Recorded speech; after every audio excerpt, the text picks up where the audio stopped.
It's Friday afternoon. Everybody's hopefully off work, and this is part of your weekend now. I hope you've got a beer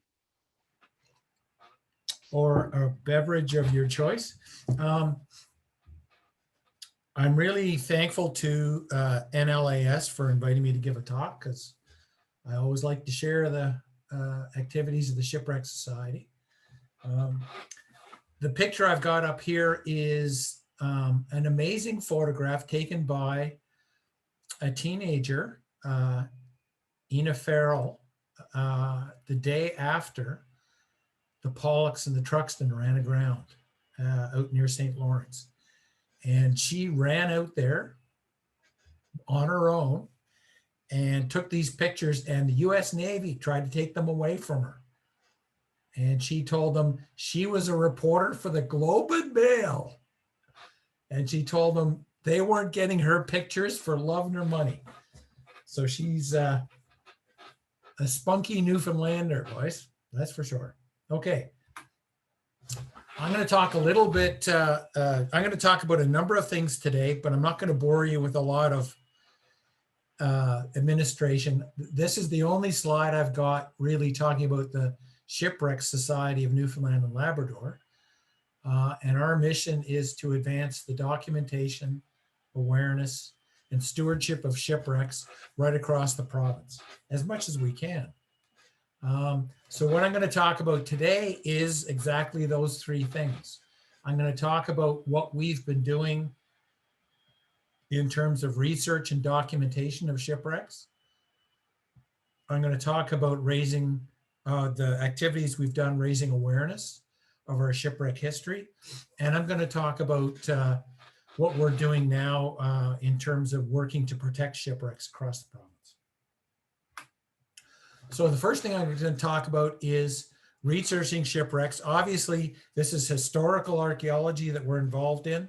So we do a lot of archival research. And I'm not going to bore you with too much of that, but we're really lucky in Newfoundland and Labrador to have a really rich literature, and all these people who in the past have written all kinds of books about shipwrecks. And the last person, the last book there by Robert Parsons, he's written more than 24 books on shipwrecks around the province.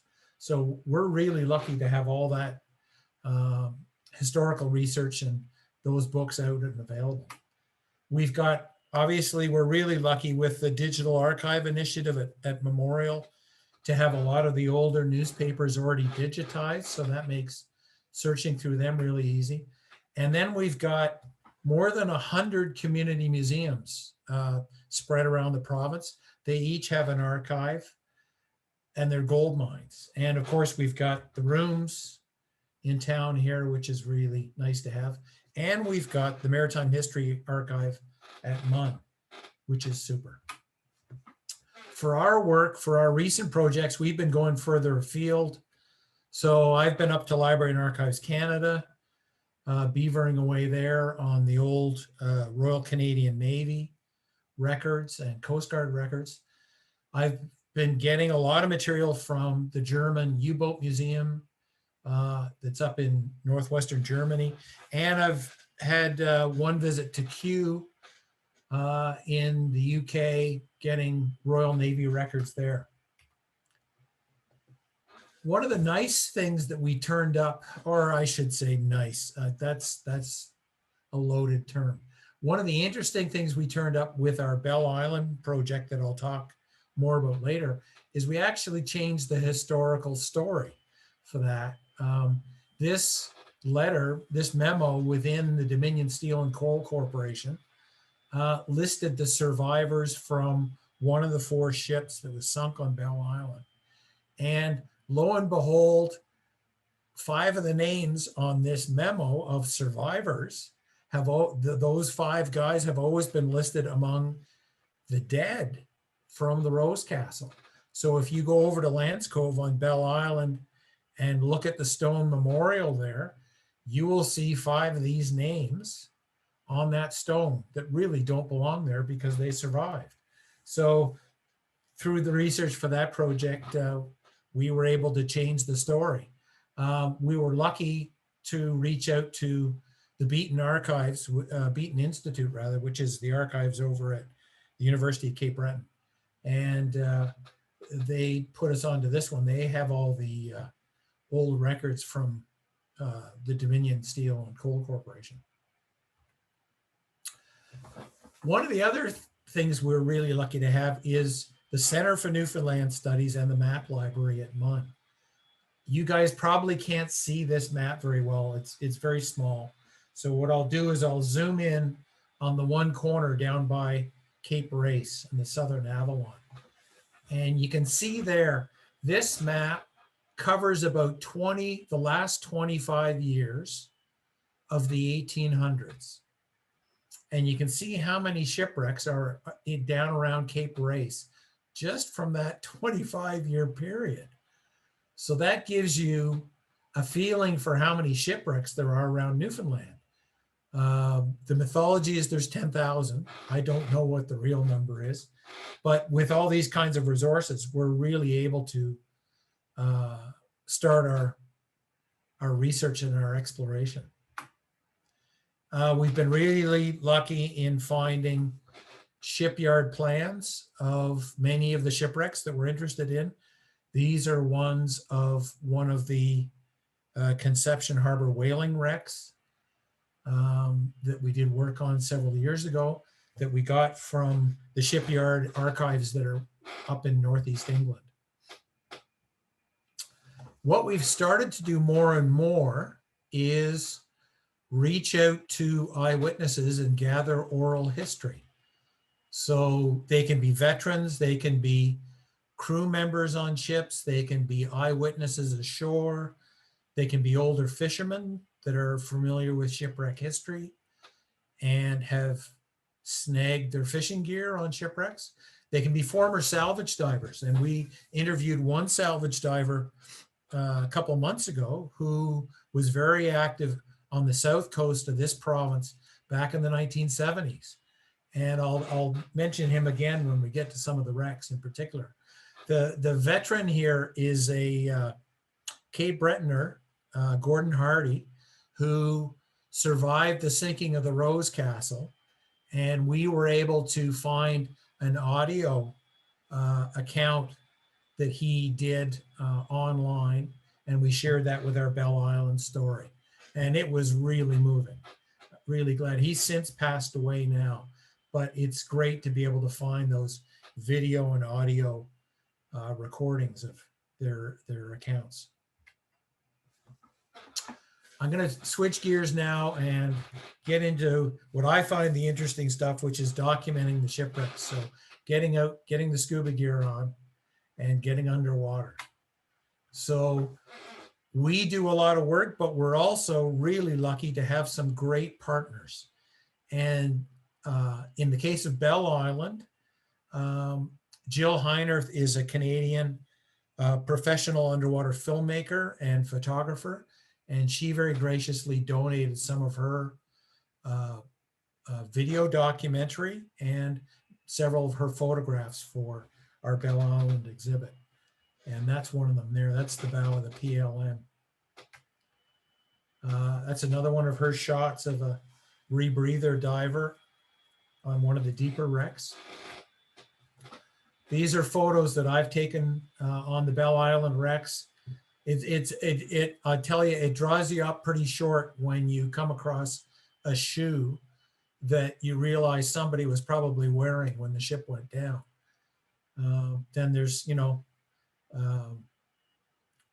Willow China, and on the right is the stern half of one of the German torpedoes that hit the Rose Castle, and it was full of what looked like car batteries to power the electric motor on the torpedo. I'm going to just mention briefly, we don't just work on 20th century wrecks. We're also doing a little bit of survey work on some older wrecks. The Sapphire, many of you are probably familiar with the story of the HMS Sapphire, a frigate that was cornered by a small French fleet in Bay Bulls in 1696. And after about a 2-hour battle with the cannons between the French and the English, the Royal Navy commander of the Sapphire decided to burn and scuttle his ship rather than let the French take it as a prize. You guys are probably familiar with the Newfoundland Marine Archaeology Society that was active in the 70s and 80s. They did a couple of, I guess, 3 years of surveys and a small excavation on this site. And then in 1977, Parks Canada came down and did a much more extensive excavation on the site, but only for one summer, because they made the discovery up at Red Bay that summer as well, and they shifted gears and moved up there. What happened is when the Shipwreck Society got involved in learning about the past work of the NMAS and Parks Canada, we started getting a bit concerned about the Sapphire site because Bay Bulls is now an industrial port. And you can see on this air photo, there's a large commercial ship tied up at the end of Pentecon's Wharf there in Bay Bulls.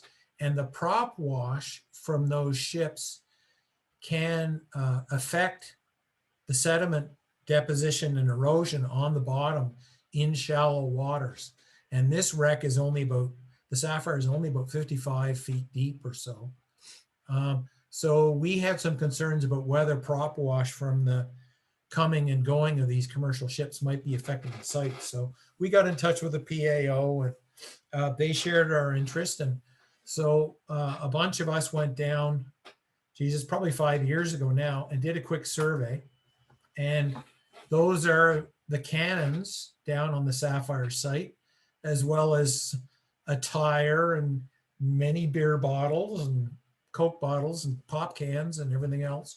But you can see that those cannons have a lot of coralline algae growth on them, lots of marine life on them, but there was absolutely no evidence of any scouring of the sediment on that site. And in fact, it looked that if anything, there was a bit of sediment deposition over the years because we could barely see the sandbags left in the trenches. They were completely or almost completely covered over with sediment. You could just barely see the tops of some of the sandbags. So it ended up being not a concern down there, but nice to check.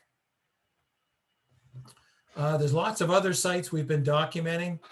On the Northeast Avalon at Balleen, there are 3 cannons on the bottom without any other evidence of a shipwreck. And those cannons are right beside a rock that comes out of the water.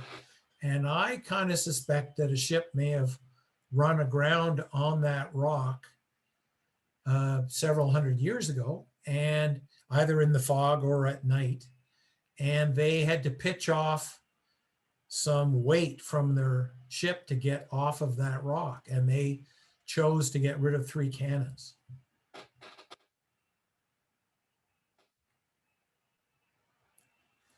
We're very lucky in the Shipwreck Society that our vice president, his day job is mapping the seafloor with multi-beam sonar. So he's got 2 vessels now that are all outfitted with multi-beam equipment, and he's also got a side scan. This image here is one of the Bell Island wrecks, and the detail he gets from the multi-beam is amazing, and it's 3-dimensional. So in his software, you can spin this around and zoom in and look at all the details. But on this picture, you can see in the center all the torpedo damage. This ship was hit by 2 torpedoes that pretty much hit it in the same spot amidships. And you can see the blue and the purple there is all the iron ore and coal spilling out of the opened up ship. And you can see the hatches there that are half full of iron ore.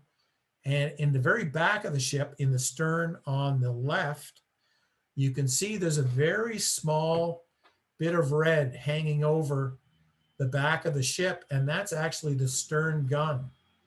There's a 4.7 inch artillery piece mounted on the stern of that wreck.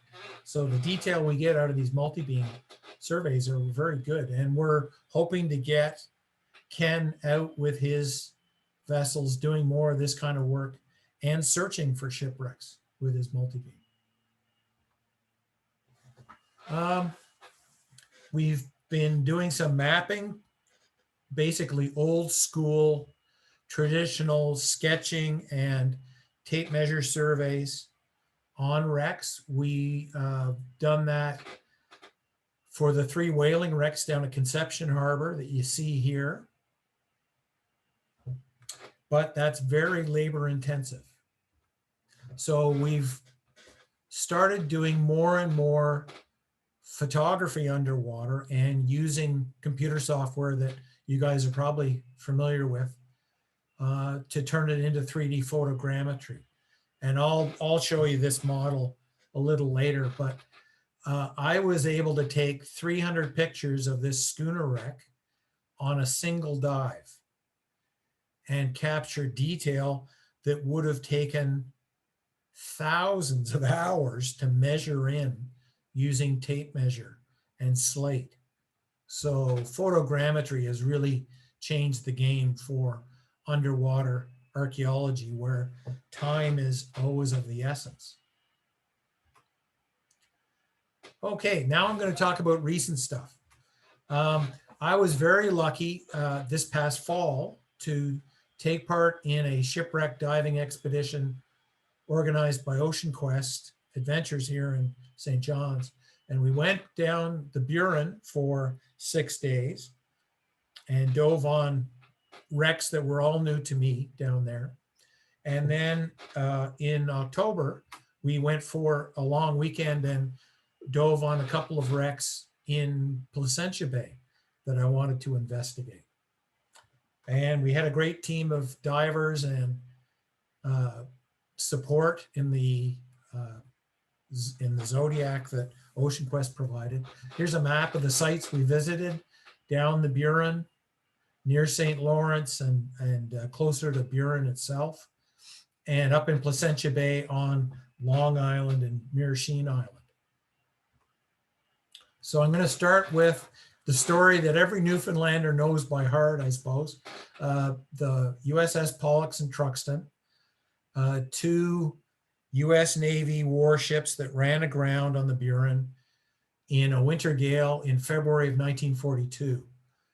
And having visited those 2 sites, I think it's nothing short of a miracle that anyone survived, because the cliffs there are precipitous. And you have to remember that this was a winter gale with a lot of snow, and the cliffs at the time were covered in ice, which would have made it nearly impossible to get up.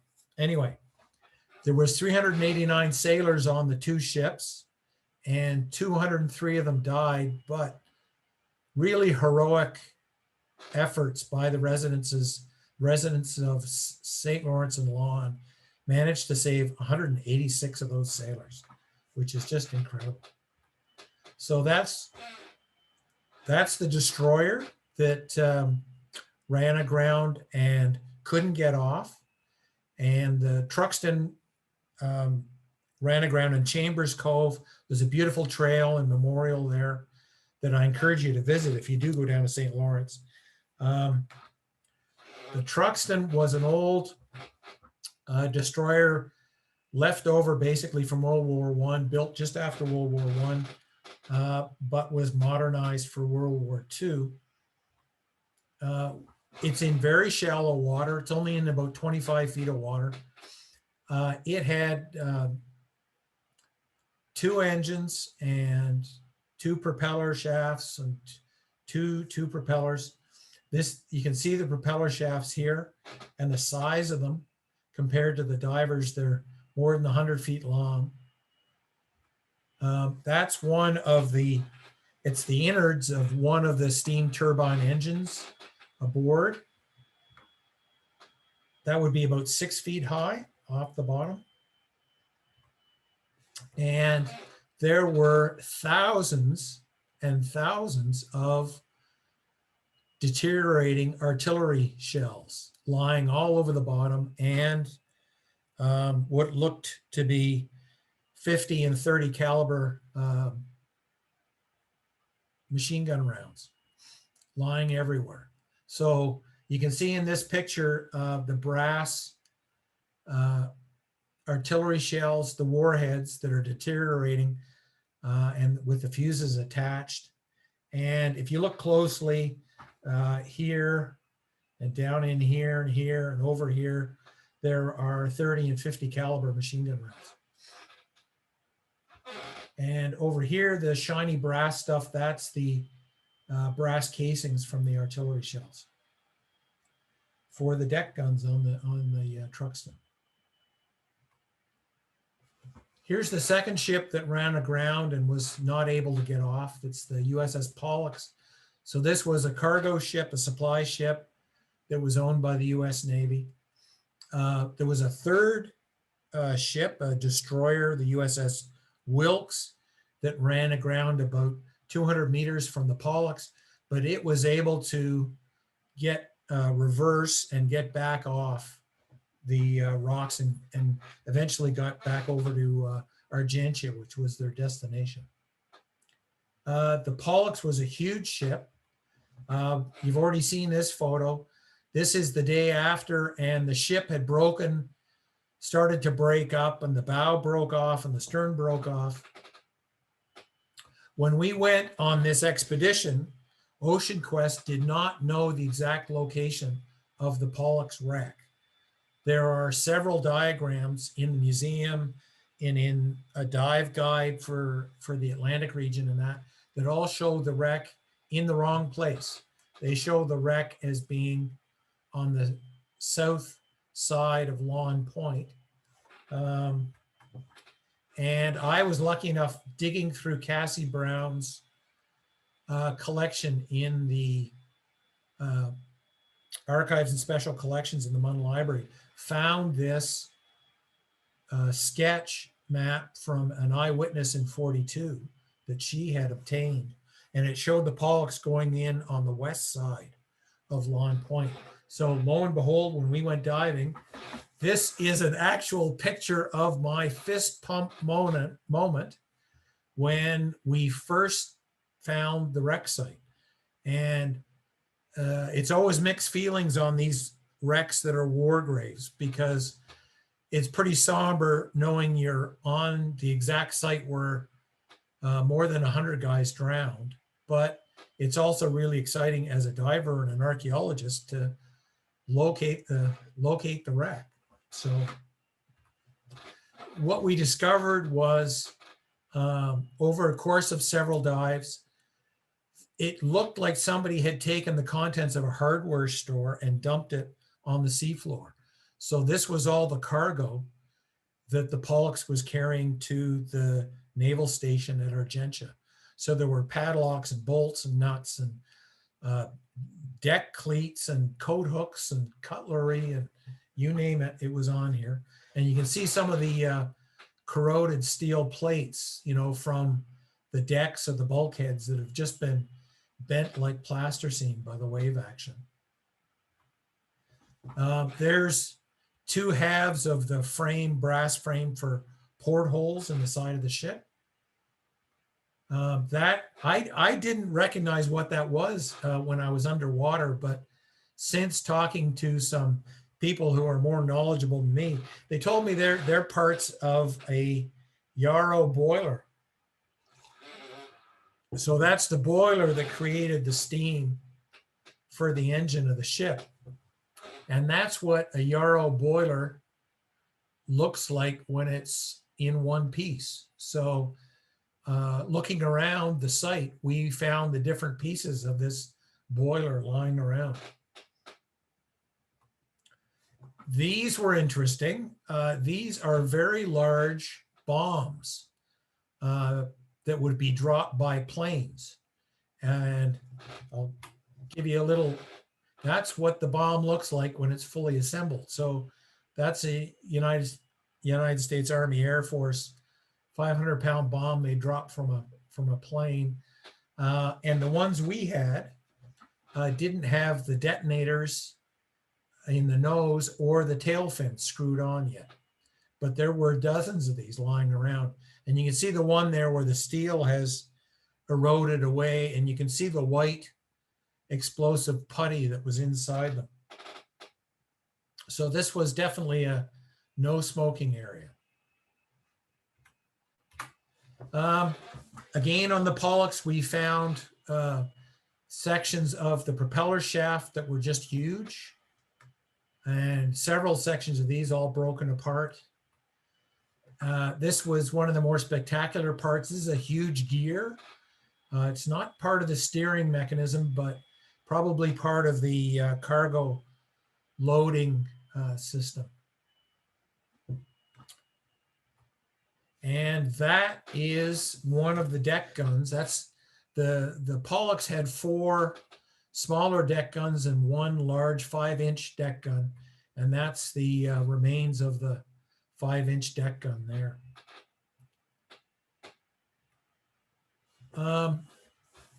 I was able to take a series of photos on one dive and again do some photogrammetry of one of the smaller deck guns. This is one of the 3-inch deck guns, and I'll show you that later. Okay. Now, it was interesting that both of these wrecks were in shallow water, the Pollux and the Truckstand, on a very exposed coast right under sea cliffs. And the wave action over the years, plus demolition by salvagers, had completely blown the ships apart. So we got a little different view when we went to another wreck site down the Buren. This is the steamship, the Argos. It was a Swedish cargo ship that ran aground south of Buren back in 1925.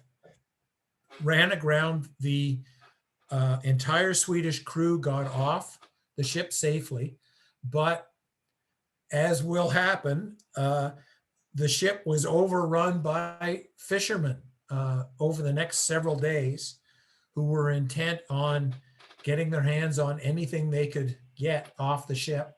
And a couple of nights later, after the ship had run aground, the ship broke in two and sank, and 4 of the fishermen that were on board salvaging were drowned when the ship went down.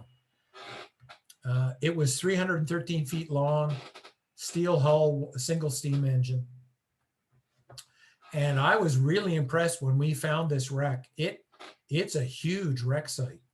The entire wreck has been flattened on the bottom, but you can see in this picture, you know, the deck frames rather, and some of the steel plates are still there, but an awful lot of corrosion. But it's amazing how it's been colonized by marine life. Boys, if you wanted to collect some urchins, this would be the place to do it. That's one of the 2 big boilers. This was a boat that burned coal in these boilers to produce steam to drive the steam engine. And you'll see on the left, again, more of the hull and deck plates all flattened out on the bottom. One thing we noticed on this wreck is there was no propeller and the engine seemed to be missing. And I'll come back to that in just a minute. There were quite a bit of several pieces of the deck machinery, like this winch, probably the anchor winch at the bow of the wreck, were there. Nice to see, and certainly made it very interesting exploring the wreck. Now, before I leave this wreck, I'll mention we were able to talk to a salvage diver I mentioned before who worked in the 70s, Jacques Perot, and he had worked the last 3 wrecks that I've talked about, the Argos, the Truckstand, and the Pollux. And he came back to the Truckstand and Pollux repeatedly over about 14 years with dynamite and basically blew the crap out of these wrecks to break up the propellers and take the propellers off, which he sold the brass as scrap. And he also took off any big pieces that were brass or copper. So copper condensers, brass pumps, any of that kind of stuff, and sold it for scrap just to make a living, which was perfectly legal back in the old days. So it was interesting talking to him because he filled in some of the blanks of why pieces were missing from these wrecks. I mentioned that a month after we'd been to the Burin, we went to Placentia Bay, and we were able to visit the wreck of this schooner, the Alberta Wareham, which is very well known to people who used to live on Long Island and Mirachine Island. The Warehams had a big fishing business in Harbor Buffett and in Spencer's Cove, and this boat supplied or carried fish and carried supplies to the stores and the communities and all that kind of stuff. Schooner was built in 1950. It was the largest two-masted banking schooner ever built in Newfoundland. The captain had moored the schooner just off of his house in Port Royal, and during the night it caught fire in the engine room and sank just off the end of his wharf in 1956. At the time when it sank, it was carrying a cargo of flour in bags, and we got to see that when we dove. Here's a picture of the wreck in the 1950s. Large schooner. It was about 130 feet, 136 feet, something like that long. Had an auxiliary steam engine. I mentioned before that Ken Keeping, our vice president in the Shipwreck Society, often goes out mapping the seafloor, and here's multi-beam sonar imagery of the Alberta Wareham, and you can see the bow is at the bottom, towards the bottom of the picture, and the stern, which burned, is at the top of the wreck in this image. And you can see how the stern is partially gone from the fire. But the bow and midships are relatively intact. This is by far the most intact wooden shipwreck that I have dove on. Unfortunately, my pictures are not that great. As you can see, when we dropped down onto the wreck, two things became very apparent. Because Port Royal is such a sheltered harbor, the visibility in the water was not very good. So it's not very good for pictures. And the other thing was the wreck was completely covered in kelp and anemones and other marine life. So it was very hard to see the actual wooden structure of the wreck. It just looked like this big mound of kelp. But in some places we could see the wooden structure. The photo on the left is the bottom of the bow, the bottom of the stem post coming down, and the horizontal bits are the hull planking. And you can see some of the whiteness is flour leaking out from the hold through gaps in the wood. On the right is what's left of the foremast. Talking to fishermen on Long Island, they told us that when this ship sank in the 50s, the two masts were sticking up out of the water, and the fishermen were worried that there were going to be a hazard to boats coming into the harbor at night or in the fog. So they actually went out and broke off the two masts, and the foremast in the picture on the right is sticking vertically out of the mud right beside the shipwreck. So the mast is sitting there still right next to the shipwreck. This is Chris Power, one of our members, entering the hold of this ship. And when we got inside the hold, lo and behold, there were the bags of flour. And it was really interesting to talk to fishermen on Long Island on this trip, because they told us when they were kids, they remembered eating smoky bread and buns from bags of flour that had floated up from this wreck in the days after it sank. And the flour was contaminated with the smoke from the fire. So always an interesting story with a shipwreck. Okay. That's all I'm going to talk about with the expedition we had last fall. Something interesting happened over the summer. The Shipwreck Society is always working with other partners in the community. And I got a call from Kirk Regular, who is a marine geometician at the Marine Institute. And in August, he was off the Burin Peninsula in his vessel doing multi-beam surveys at the bottom for a biological survey. And lo and behold, he discovered a large steel shipwreck on the bottom off the coast, just off St. Lawrence. So he got in touch with me and asked for my help in identifying the ship. And I was overjoyed, of course, being a shipwreck geek. So his shipwreck was 36 meters long, and it was down at a depth of 69 meters, which is too deep for recreational scuba divers, but it is in the range that technical divers can reach. And it was also in the range of his multi-beam, which you can see here. And you can see it's a pretty good image of the ship. The bow is at the top there, and the stern is at the bottom.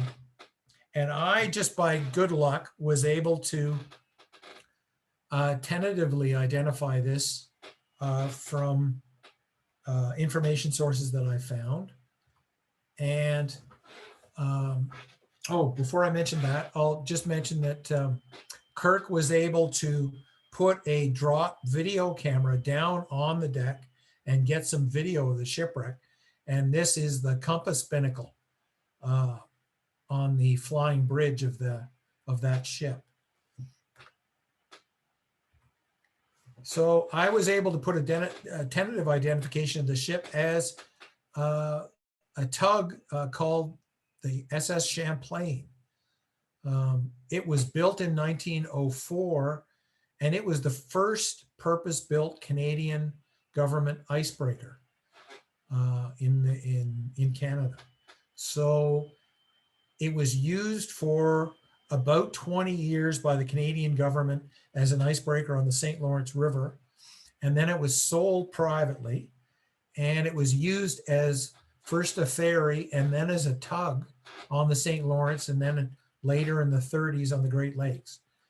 And by 1942, it had been purchased by Bowater's pulp and paper operation in Corner Brook. And it was being used to tow a barge in up to Marystown, as far as I can understand, in 1942, late in the year in December. And it ran aground near Lawn in December, and salvage companies got to work on it. They managed to refloat it in early January and take it under tow, trying to get it to Marystown rather, for repairs. But it sank, unfortunately, under tow just off St. Lawrence. And that's a picture of the Champlain when it was a Canadian government icebreaker with the Coast Guard. And that's a picture of it later in the 1930s when it was being used as a tugboat on the Great Lakes. And I haven't been able to locate a picture of it when it was owned by Bowaters. So out of that really good partnership that we had last summer, the Maritime Institute took the initiative of drafting a memorandum of our understanding with the Shipwreck Society, and that was just signed 2 weeks ago. So we've now got an official partnership, collaboration between the Marine Institute and the Shipwreck Society going forward. Whenever they encounter shipwrecks in their survey work, then they'll work with us to identify them and to register them with the Provincial Archaeology Office, which we did for the Champlain wreck this summer. Okay, now I'm going to switch gears. That's enough of underwater and scuba diving. I'm going to talk a little bit about our efforts to raise awareness of shipwreck history within the province. And I'm going to start off talking about, just very briefly, about the virtual museum exhibit that we launched last April in partnership with the Bell Island Heritage Society and Digital Museums Canada and the CEDP Heritage Program at the provincial government.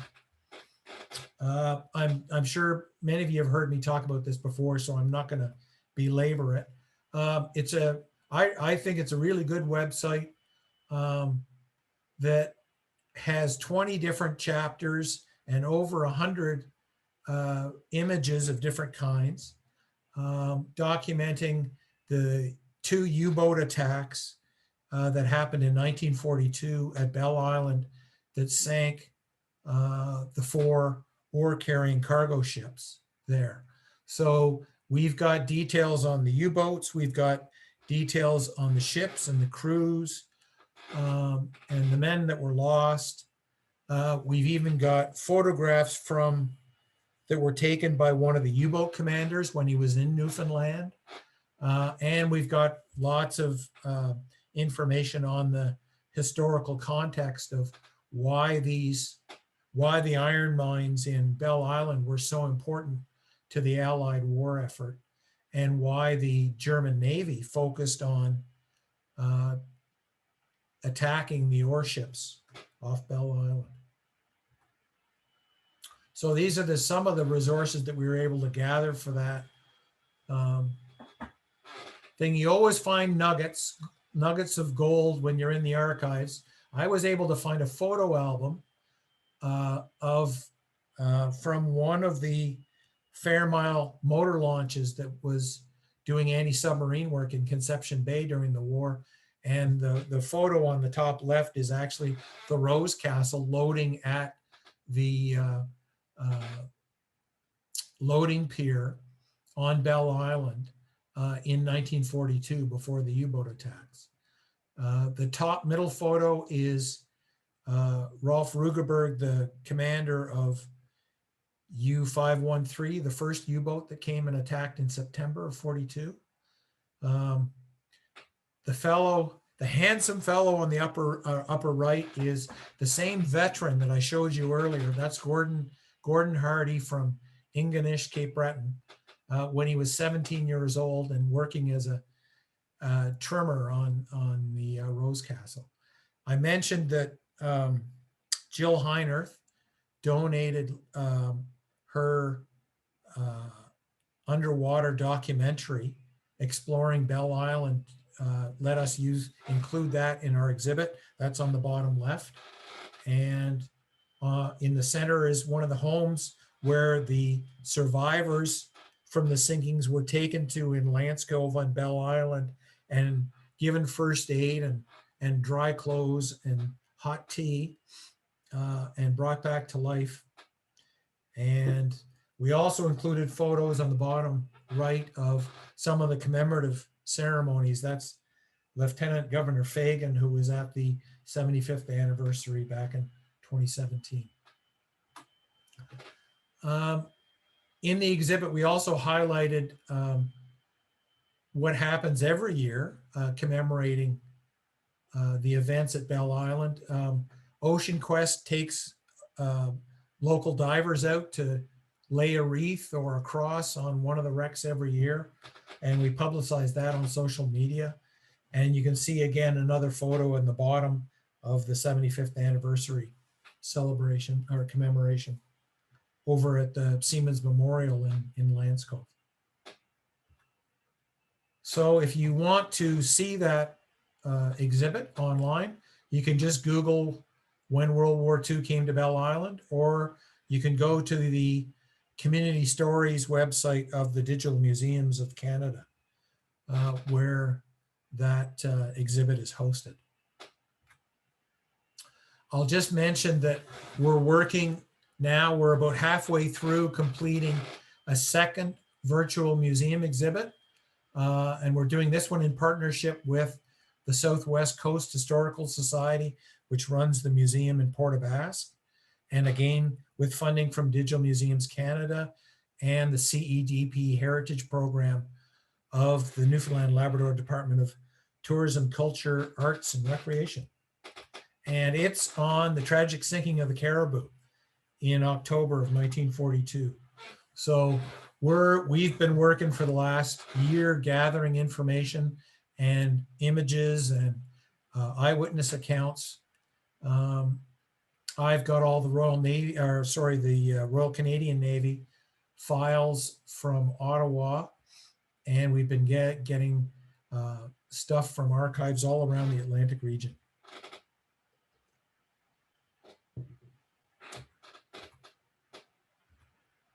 So I just want to recognize some of the partners in that because they've been doing a lot of work on this. Nadine Osmond works down at the Port aux Basques Museum.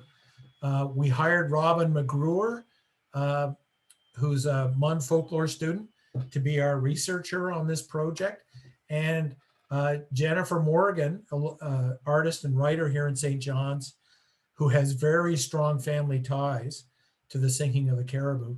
She's agreed to do the writing and some artwork for the exhibit.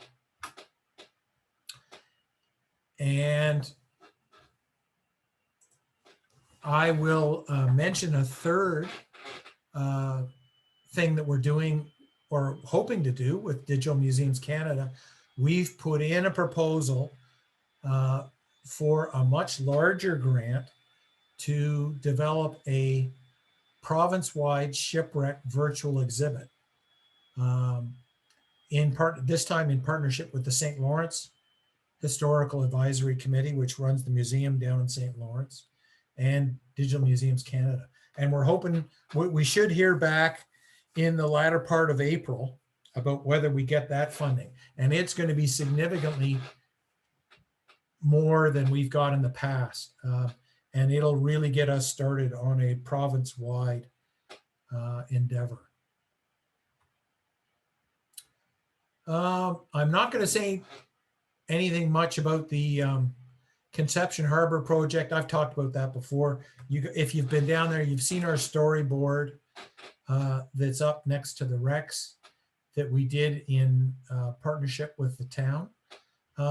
Again, I'll mention that we've done, this is probably our best 3D photogrammetry project to date of the schooner, which is lying about 100 feet away from the 3 whaling ships.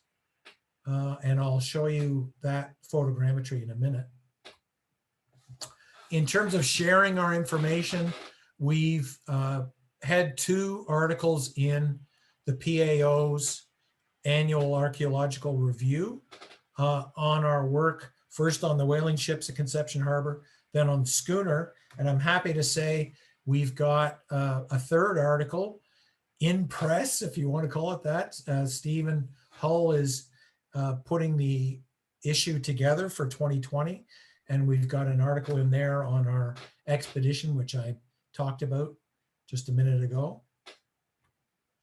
We've also been really lucky to get a lot of coverage in the media, in the Telegram, CBC TV and radio have been really good to us. So there was an entire episode of Land and Sea about 5 years ago that was devoted to Ocean Quest Adventures, diving on the Bell Island shipwrecks, to Ken Keeping's company, Maritime Survey Services, that were mapping the shipwrecks, and to the Shipwreck Society that were educating divers and working to promote awareness of shipwreck history.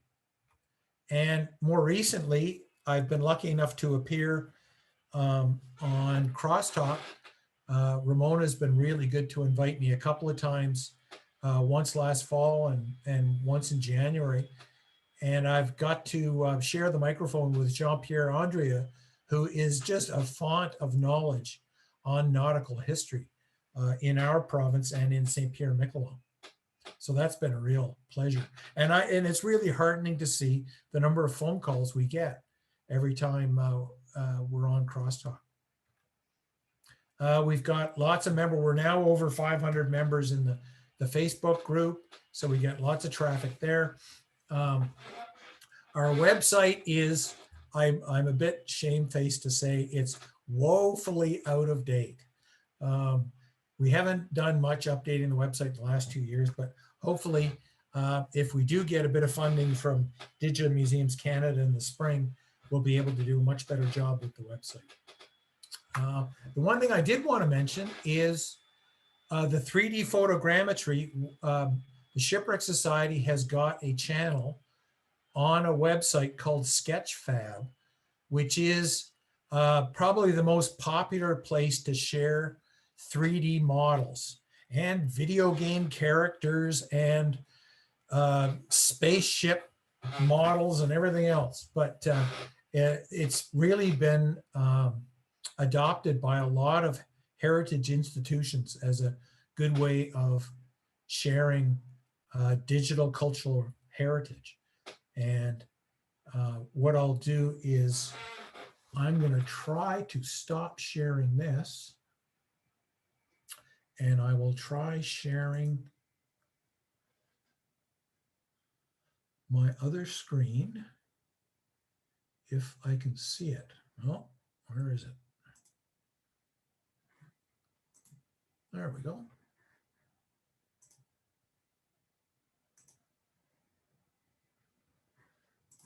Okay, share that.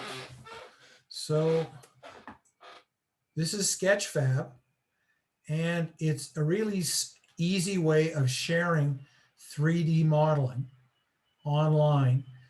Users don't need any kind of viewer. They can just use their web browser, and you can share these. You can zoom in on the details, and you can also annotate the different features on an archaeological site and provide additional information or photographs or video or whatever you want for each of these annotations. So you can let the user do a kind of self-guided tour around whatever the object is in Sketchfab.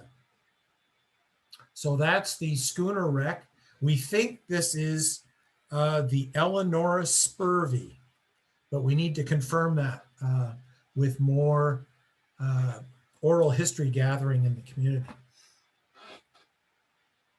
And some of the other things we've done, I mentioned that I did photogrammetry of the ship's gun from the Pollux, and this is that gun. So if you want to look down the barrel, there you go.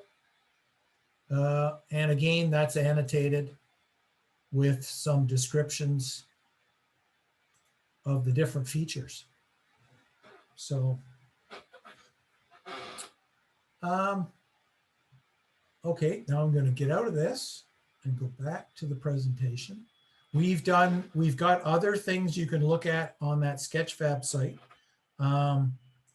There are a couple of cannons at Balleen that we've done, and there are a couple of terrestrial cannons, one at Castle Hill National Historic Site down in Placentia, and one at the museum in Placentia. And we're hoping to add a lot more in the coming years to that. I think that's going to be one of our main ways of letting people in the public who aren't divers experience what it looks like to be diving on these sites. It's a real step forward, I think, for interpreting underwater cultural heritage sites. She's locked up now. This always happens when I go into a presentation that's already in full screen. I'll just get it back here. Okay. Bear with me one moment. We're almost done.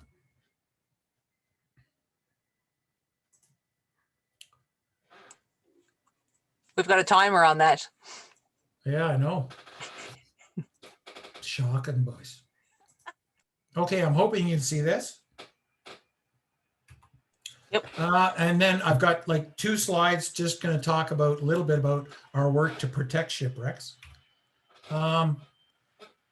Geez, who's that in that picture, right? The International Star. So the Shipwreck Society's been doing training since 2013 for recreational scuba divers. We've licensed the training program from the Nautical Archaeology Society in the UK, and we offer short courses in foreshore and underwater archaeology. And we've put through dozens of participants here in the province. A lot of them are recreational scuba divers, but many are also undergraduate and graduate students in the Department of Archaeology at MUN. And there's Chanel, who got her first taste maybe of underwater archaeology, duffing around in one of our NAS courses, and she's gone on to much greater glory now. And the one thing I wanted to just share with you guys is the NAS program is an old school introduction to underwater archaeology using, and basically the survey methods they cover are tape measure, trilateration, and using drawing frames and that kind of stuff. It's not oriented to photography at all. And a common problem with that training program that's been observed in Canada and in States, and especially in the UK, is that the students who take that training very rarely go on to actually do any shipwreck survey work on their own initiative. So I've been a bit frustrated by that here, because we train all these people and then nothing happens after they do the training. So I've got involved in a slightly different training program that's come out of Australia that's called GERT Scientific Divers. And this program was actually developed by the assistant director in the Australian federal government of underwater cultural heritage.